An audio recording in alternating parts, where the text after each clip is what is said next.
वो हमारे सर बहुत अच्छे थे। सर बहुत अच्छे थे। ऐसे सर होते या नमाज पढ़ाते या हमारा समाज हिंदू समाज एक मुस्लिम समाज को रहने देते हैं। 20 साल तो मेरी शादी को हो गए, मैं जब से उन्हीं को देख रही हूँ। उस्तादाब, मैं आपका मेज़बान अली आदिल खान और आप देख रहे हैं टाइम्स ऑफ मीडिया चैनल। देश में मजहबी मुनाफरत यानी द्वेष रफ्ता रफ्ता अपने चरम की तरफ बढ़ रही है, जहां से लौटना बहुत मुश्किल होता है। दोस्तों, नफरत के जो बीज सियासी जमीन में डाले गए थे, अब देश के कोने कोने में धार्मिक उन्माद के रूप में पनप रहे हैं, या यूं कहिए कि वो बाहर निकल रहे हैं। अभी कोटद्वार में बाबा और उनकी दुकान की रक्षा करते दीपक कुमार पर FIR का मुकदमा मीडिया की सुर्खियों में ही था। इसी दौरान मथुरा से सरकारी स्कूल के हेडमास्टर जान मोहम्मद के सस्पेंशन और फिर बहाली की स्टोरी आपके सामने स्क्रीन पर तैरने लगी। जैसा कि आपको पता है कि जान मोहम्मद, जिनके ऊपर आरोप लगाया गया था कि ये बच्चों को सरकारी स्कूल में धर्म परिवर्तन और नमाज कराते हैं, ये आरोप बीजेपी नेता की तरफ से लगाए गए थे। इसके बाद बेसिक शिक्षा अधिकारी ने कार्रवाई करते हुए उनको यानी जान मोहम्मद को सस्पेंड कर दिया था। स्कूल में कुल 250 बच्चों में से 84 बच्चे मुसलमान हैं, जबकि बाकी सभी हिंदू समाज से के बच्चे पढ़ते हैं। कुल 8 टीचर्स हैं, जिसमें से ये इकलौते जान मोहम्मद हैं जो मुसलमान हैं और वो हेडमास्टर हैं। वैसे तो नमाज मुसलमानों की इबादत का एक तरीका है जिसका इस्लाम में ईमान के बाद फ़र्ज का दर्जा है, लेकिन आज समाज को टुकड़ों में बांटने वाले टोले ने इस मजहबी फरीजे को नफरत और द्वेष का हथियार बनाया हुआ है। मथुरा के सरकारी स्कूल में हेडमास्टर जान मोहम्मद, जो नफरती सियासत का शिकार हुए थे, अब वो बहाल हो गए हैं। मुस्लिम हेडमास्टर के खिलाफ बीजेपी नेता की समाज को टुकड़ों में बांटने की साजिश नाकाम हो गई है, और इस साजिश को नाकाम गांव के हिंदू समाज के लोगों ने ही किया है। वहां की माओं ने, बेटियों ने और बहनों ने किया है। गांव के हिंदू समाज के लोगों ने जान मोहम्मद का भरपूर सहयोग किया और उनको एक आइडियल टीचर के लक़ब से याद किया गया। बच्चों ने कहा कि अगर जान मोहम्मद सर नहीं आएंगे तो हम भी स्कूल नहीं जाएंगे। आज हम भी मथुरा के उसी स्कूल में जाने वाले थे, तभी अजीत अंजुम का वीडियो हमारे सामने आया तो लगा कि शायद यही काफ़ी है। अजीत अंजुम, जो देश में नफरत और नाइंसाफ़ी के खिलाफ एक बड़ी आवाज़ बनकर उभरे हैं, जहां पीड़ित समुदाय और वर्ग के लोग अपनी ज़बान नहीं खोल पा रहे हैं, ऐसे में अजीत अंजुम और उनके साथ दीगर दर्जन भर से ज़्यादा पत्रकार या यूट्यूबर्स देश, संविधान, लोकतंत्र और मानवता को बचाने के लिए अपनी जान तक की बाजी लगा रहे हैं। जब हिंदुस्तान के इतिहास में से अहबाब के पन्ने दर्ज किए जाएंगे तो चंद पत्रकारों के साथ अजीत अंजुम का नाम भी तथाकथित आज़ाद भारत की शान और इज्जत बचाने वाले योद्धाओं और सेनानियों में बड़ी शान से लिखा जाएगा। नफरती सियासत की आबो हवा में लहलहाते फूल की दुर्गंध अब विदेशों में भी महसूस की जा रही है, जैसा कि आप आए दिन समाचार देख रहे हैं। भारतीयों की और भारतीयता की फजीहत हो रही है। देश में अल्पसंख्यकों के खिलाफ सरकारी संरक्षण में पनपती नफरत, टूटता सामाजिक ताना बाना और धूमिल होती भारतीयता के लिए कौन जिम्मेदार है, देश की जनता अच्छी तरह जानती है।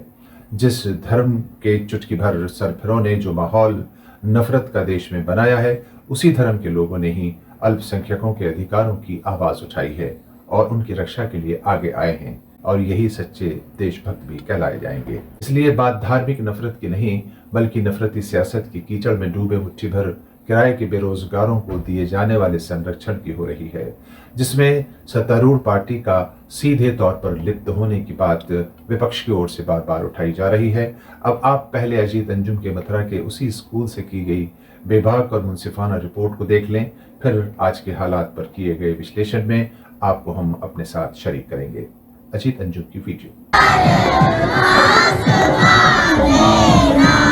मोहम्मद साहब आपके जो हेडमास्टर हैं, उनको सस्पेंड किया गया था वो स्कूल में, वो उनका रद्द हो गया। आप लोग को पता चला आने वाले के जान मोहम्मद पर उन आरोपों को खारिज इन बच्चों ने किया, उनकी गवाही इन बच्चों ने दिया, शिक्षकों ने दी, और उसके बाद वापस आ रहे हैं। कोई बात नहीं, कोई सुनवाई नहीं। किसी से पूछते तो सही कि ये है इंसान ऐसे कि नहीं है इंसान ऐसे, और तुमने पहले से पहले उनको सस्पेंड कर दिया। मेरी अब लड़की 4th में पढ़ती है, वो बोल रही थी कि मैं अगर सर नहीं आए तो मैं स्कूल से नाम कटवा लूंगी। अरे बाप, ये बताओ। फिर कहीं है तो बुलवाओ तमन्ना। तमन्ना को बुलवाओ जरा, इनके किस क्लास में है तमन्ना? 4th में। उन्हीं को चाहते हो जान मोहम्मद साहब को? है अगर हमारे सर नहीं आए तो हम स्कूल में नहीं पढ़ेंगे। अरे बच्चा क्या बोल रही है ये? क्या नाम है बेटा आपका? तमन्ना। ये क्यों बोल रहे कि वो सर नहीं आएंगे तो मैं इस स्कूल में नहीं पढ़ूंगी? क्योंकि वो हमारे सर बहुत अच्छे थे। सर बहुत अच्छे थे ऐसे सर होते या नमाज पढ़ाते या हमारा समाज हिंदू समाज एक मुस्लिम समाज को रहने देते हैं। 20 साल तो मेरी शादी को हो गए, मैं जब से उन्हीं को देख रही हूँ। कल से जब से यहाँ आया और इतने लोगों से बात की और आज भी आते हुए सोच रहा था कि 200-250 बच्चे हैं, आसपास बहुत सारे लोग रहते हैं, 7-8 और शिक्षक हैं, तो प्रिंसिपल से हेडमास्टर से शिकायत हो जाएगी, कुछ न कुछ नाराजगी हो जाएगी उनके व्यवहार से, उनके तौर तरीके से, स्कूल सही ना चल रहा हो, इसकी शिकायत हो सकती है। लेकिन हैरानी मुझे हो रही है हैरानी कि जान मोहम्मद से किसी को कोई शिकायत ही नहीं है, किसी को कोई शिकायत नहीं है। एक बच्चा नहीं मिला, बच्चे की माँ नहीं मिली, पिता नहीं मिले, टीचर नहीं मिले, शिकायत करने वाला कोई नहीं मिला कि जान मोहम्मद से नाराजगी है। उनके पक्ष में बात कर रहे हैं। पूरा गांव पक्ष में बात कर रहा है, सातों जात बात कर रही है। हाँ। हमारे गांव की ये सुंदरता है कि सातों जात इकट्ठी रहती है और सब लोग कभी भेदभाव करते नहीं है। ना पड़ा सर जी, अपने आप ही बच्चों को दिखा रहे। मेरे बच्चे को बुखार आया था तो मुझे पता भी नहीं पड़ा, और सर अब लेके मोटरसाइकिल पर अपने आप चले गए। बताइए। और ये कहते हैं कि ये बच्चा मेरा है, तुम्हारा नहीं है। यहाँ पे स्कूल में आगे घर जाके तुम्हारे बच्चा ऐसे खेल पे आता है, हम पे गोद में उठा लेंगे, कभी ऐतराज नहीं करते, सफा कर देंगे मुंह में, इतने अच्छे हैं वो। अच्छा, बच्चों का चेहरा और साफ करते हैं। कर जान मोहम्मद का बिहेवियर कहीं बच्चों के प्रति या पेरेंट्स के प्रति या स्कूल को लेकर वो लापरवाही, एक आदमी शिकायत करने वाला नहीं है, जो है सिर्फ तारीफ कर रहा है। लेकिन शिकायतकर्ता कहाँ से मिला? यहाँ से 6 किलोमीटर दूर कोई गांव, कोई इलाका है जहाँ का दुर्गेश प्रधान मंडल अध्यक्ष बाजना, उसको शिकायत मिली या वो शिकायतकर्ता बन गया। मार के भेज रहे हैं, जब आ रहे हैं नई बच्चे तो बिल्कुल नहीं कर रहे हैं, हमारे सर ही ना आ रहे, लेकिन प्यार से उन्हें कहते हैं हमारे बच्चे दाढ़ी वाले सर। वो तो खुद बुला लेते हैं। अच्छा, दाढ़ी वाले सर उनको बोलते हैं। दाढ़ी वाले सर बोलते हैं उन्हें। कभी उन्होंने ये ऐतराज नहीं किया कि मेरे को दाढ़ी वाले क्यों बोलते हैं, क्योंकि अच्छा। एक प्रेम है हमारा बोलने का। अब देखिए, जान मोहम्मद साहब को यहाँ लोग गुस्सा नहीं करते वो अगर ऐसे बोलते तो हम, क्योंकि हाँ। अपना समझते हैं सबको। सब लोग दाढ़ी वाले सर बोलते हैं, पीछे नाम लिखा हुआ ऊपर। नाम नहीं सर, अभी तक हमें नाम की ना ध्यान नहीं है। आप पता पड़ गया जिन मीडिया वाले आए थे, जब नाम की पता पड़ दाढ़ी वाले सर। दाढ़ी वाले। लेकिन आपको पता है, इसी दाढ़ी टोपी से तो परेशानी है, इसी दाढ़ी टोपी से तो नफरत है। दाढ़ी देखकर ही तो लोग, जो बीजेपी के लोग हैं, नफरती चिंटू पिंटू हैं, दाढ़ी से ही तो परेशान है। लेकिन गांव के हिंदू समाज के सारे लोग, ये भी हिंदू हैं, ये महिलाएं हिंदू हैं, हिंदू समाज के लोग जो आसपास रहते हैं, ज्यादातर 80% बच्चे भी हिंदू हैं, शिक्षक 8 में 7 हिंदू हैं, एक इकलौते वो हेडमास्टर मुस्लिम, ये सब उनके पक्ष में खड़े हैं। अब मथुरा के बाद जरा संभल में भी कुकुरमुत्तों द्वारा किए गए नाटक पर भी एक नजर डाल लें। देखा जा रहा है यहाँ, ये योगी की सरकार में इस तरीके का संभल के ये फतेहगढ़ क्षेत्र के गांव का मामला है। सरिया कानून लागू हो चुका है, शायद इस गांव में सरिया कानून लागू हो चुका है, और इतना ही बहुत ही गलत बात है। ये बच्चों को मुझे लगता है हिजाब भी बांधना सिखाया जा रहा है, आप देख सकते हैं। दिखाइए, ऐसा दिखाइए। ये अध्यापक लोग इस तरीके से फैला रहे हैं। अध्यापक लोग आपसे ये कहते हैं कि नमाज पढ़े, कहते हैं तुमसे नमाज पढ़ो, बताइए। वो भी बात सही बताइए, बताओ बेटा, कहते हैं यहाँ पे स्कूल में नमाज पढ़ाई जाती है।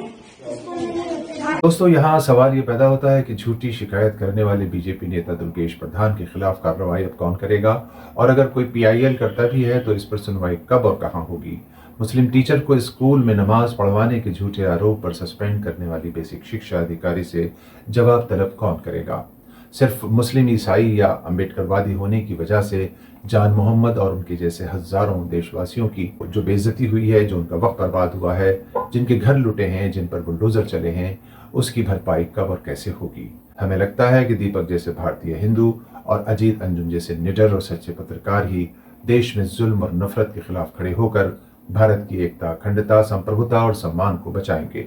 वरना सत्ता के लालच में डूबे शासक वर्ग और शासकों के खौफ में चलते प्रशासन की छत्र छाया में पनपते उन्माद ने देश को नफरत की आग में तो झोंक ही दिया है, और अमन पसंद धनी नागरिकों को देश छोड़ने की सोच पर भी मजबूर कर दिया है, जिसके बाद भारत में लोकल निवेशकों की भारी कमी हो जाने का खतरा मंडरा रहा है। दरअसल धार्मिक और जातीय या नस्ली मुनाफरत सिर्फ एक वर्ग को बर्बाद नहीं करती या तबाह नहीं करती, बल्कि देश के सामाजिक, राजनीतिक और आर्थिक ताने बाने को उधेड़ कर रख देती है, जिसके बाद सड़कों पर पसर जाता है सन्नाटा, बाजारों में वीरानी और फिजा में चीखें, और हर तरफ सिर्फ तबाही और तबाही। आपको वीडियो कैसा लगा, अपनी राय हमें ज़रूर दें। आपका मेज़बान यादिल खान इजाज़त चाहता है, जल्द आपकी खिदमत में हाजिर होगा। मेरा भारत जिंदाबाद।